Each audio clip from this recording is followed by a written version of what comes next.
हम अपनी पिछली क्लास को कंटिन्यू करते हुए भारत की परंपरागत कढ़ाई के बारे में बात कर रहे हैं और आज हम पढ़ेंगे उत्तर प्रदेश की चिकनकारी।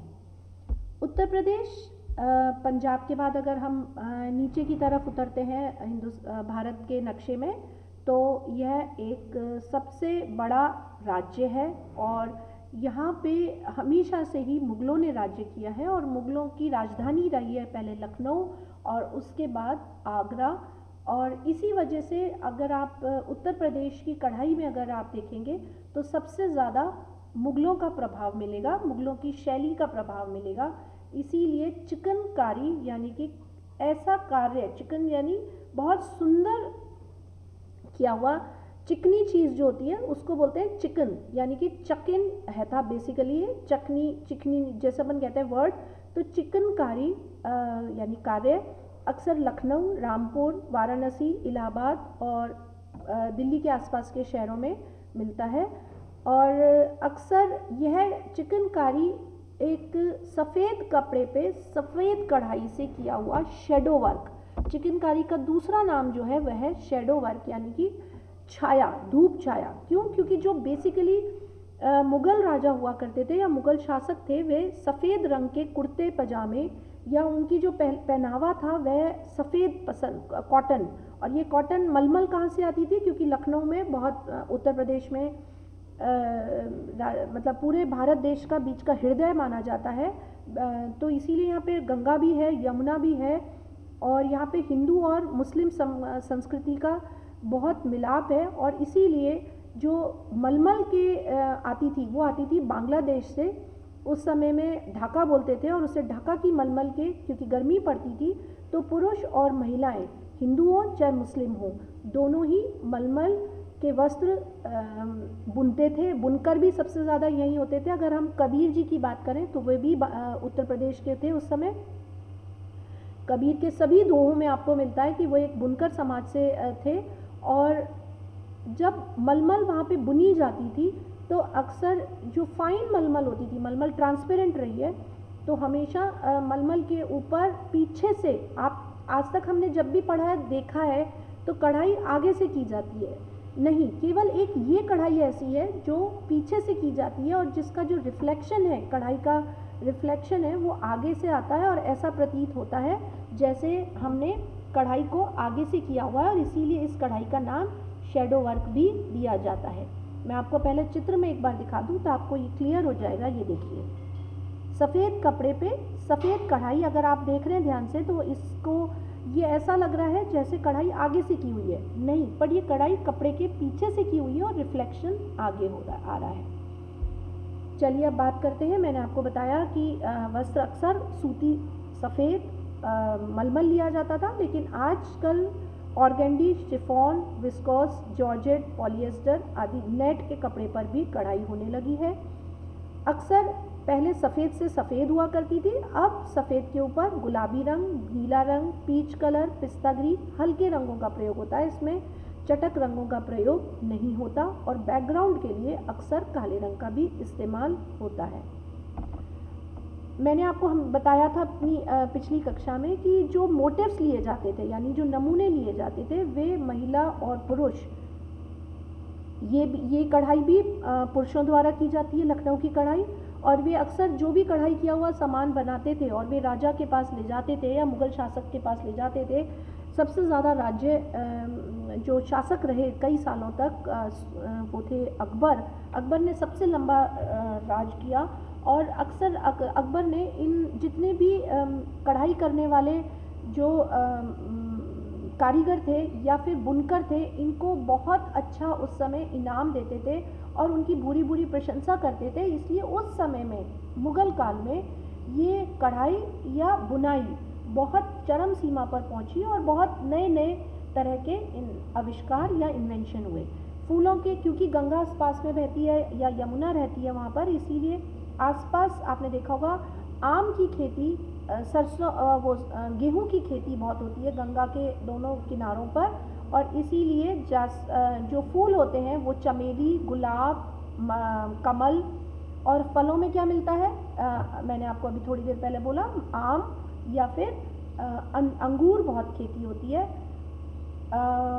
गाय, अक्सर गणेश जी की पूजा बहुत की जाती है। और सबसे बड़ा जो चिकनकारी में अक्सर जो आप बूटियाँ देखेंगे, क्योंकि वो फूलों की बूटियाँ ज़्यादा इस्तेमाल होती हैं, उसमें जो फूल पत्ती कढ़ाईदार ज़्यादा होते हैं, और इसी वजह से जो बूटे हैं वे आम के, कैरी के, कच्ची कैरी के आपको बूटे ज़्यादा नज़र आएंगे, जिसमें गेहूं की बालियाँ निकली हुई हैं, या फिर मतलब इसमें जानवरों के चित्रों का कढ़ाई में नमूने कम लिए जाते हैं।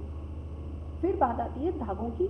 धागे उस समय में सफ़ेद सूती धागे लिए जाते थे, या फिर ट्विस्टेड यानी ऐठन दिए हुए सिल्क के धागे इस्तेमाल लिए जाते थे। टाँके कौन कौन से हैं? Button whole, herring bone, French not, back stitch, stem stitch और सैटिन स्टिच। अब आप देख सकते हैं, क्योंकि ये मुग़ल शैली से प्रभावित है, इसीलिए ज़्यादातर सलवार कुर्तों पे ये कढ़ाई होती थी।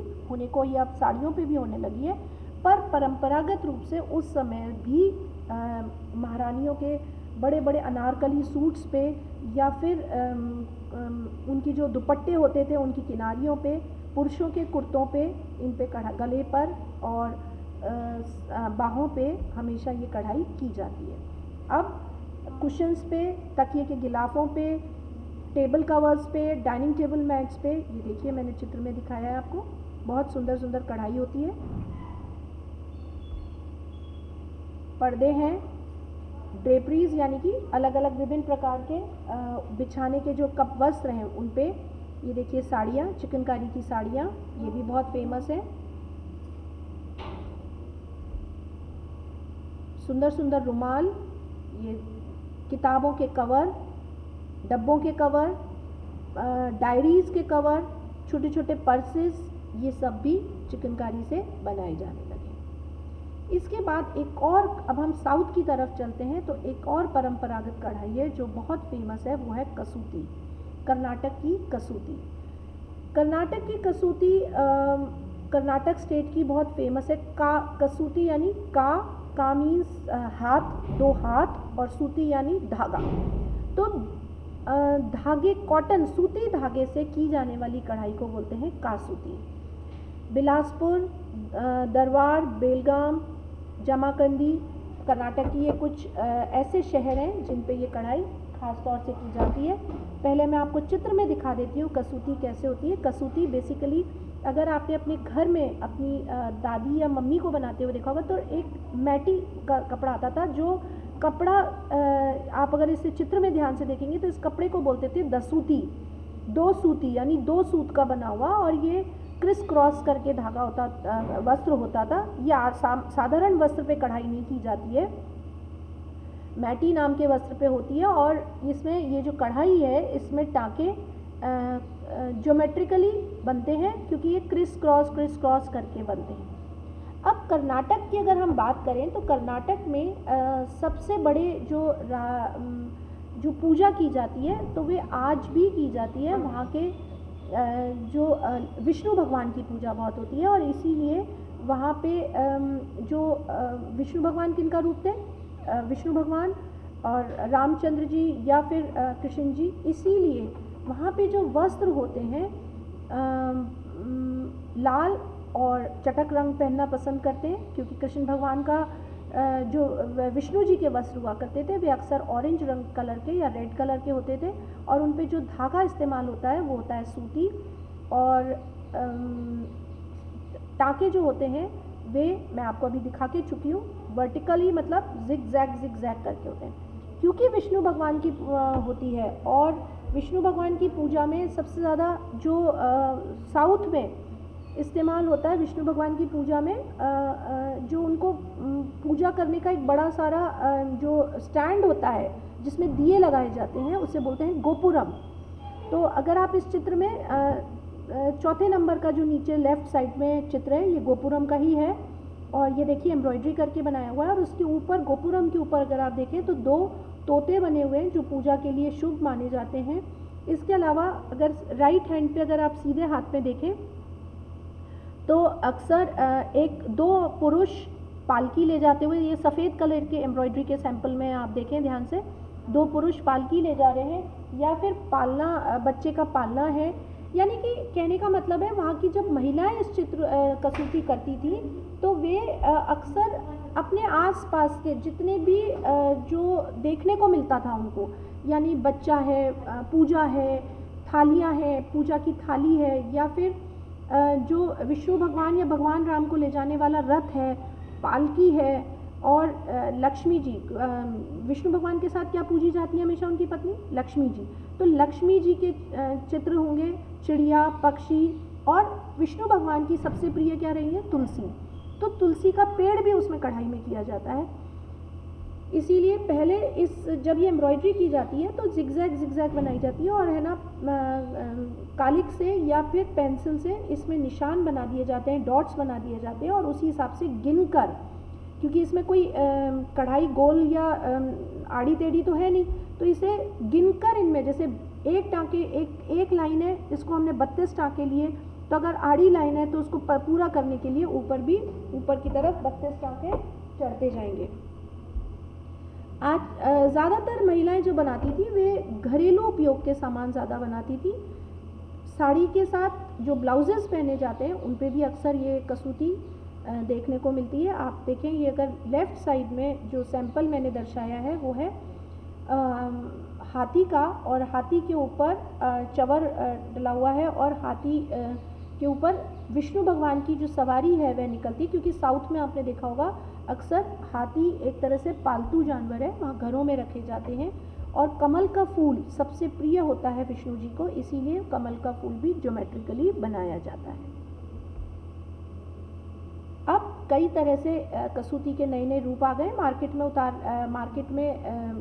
पारंपरिक रूप से तो भगवान विष्णु की पूजा के सामान बनाए जाते थे, लेकिन अब पर्सेस भी, कुशन कवर भी, सूट्स भी, कारपेट्स, बैठने के जो आसन होते हैं, कश्मीर में जब बात करते हैं तो उन्हें कारपेट कहा जाता है, लेकिन जब हम साउथ में बात करते हैं तो वो कहलाते हैं आसन, क्योंकि हमेशा से ही भारतीय परंपरा में ज़मीन पर बैठकर खाने की परंपरा रही है, और सामने चौकी रखी जाती है, तो चौकी पर बिछाने वाले वस्त्र भी अक्सर कसूती कढ़ाई से किए जाते हैं। अगली कक्षा में हम अन्य राज्य को कवर करेंगे।